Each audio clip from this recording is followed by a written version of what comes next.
Now, when we come into the defensive offense, then we start working on the vulnerabilities of Pakistan. It can be economic, it can be internal security, it can be political, it can be their isolation internationally, it can be their this thing like that, of exposing their terrorist activities, or it can be anything. This strategy emerged gradually over time. And yet, as the crisis escalated, India's targeting matrix widened, reflecting growing resolve and a rejection of the old boundaries between terrorism and war. India's new counterterrorism doctrine is structured, integrated, and unapologetic. It prioritizes action over argument, resolve over restraint, and signaling over silence.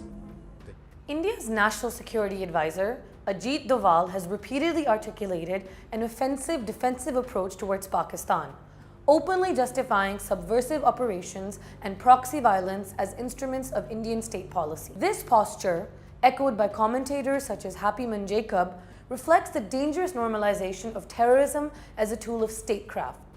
Pakistan will not remain passive in the face of such declared hostility. It is now imperative to formalize Pakistan's subconventional doctrine as an extension of its counter-terrorism policy. This doctrine does not seek escalation, but deterrence through reciprocity. Its essence is straightforward. Any state that supports, enables, or finances terrorism against Pakistan must expect a proportionate response.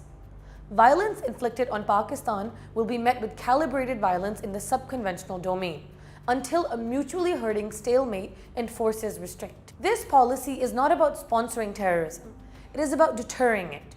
Pakistan's decades-long struggle against terrorism, fought at staggering human and economic cost, proves our resolve. A nation that has buried tens of thousands of martyrs cannot rationally be accused of exporting the very scourge it has fought to destroy. What Pakistan declares is a rational, defensive strand of deterrence. Subversion will be answered with resolute and targeted counteraction.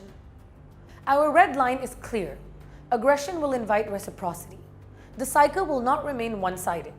Pakistan's objective is to restore balance, deny space for proxies, and force adversaries to recognize that terrorism cannot serve as policy.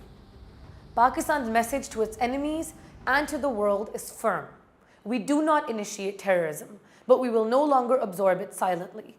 We will respond, we will deter, and we will end the cycle of impunity.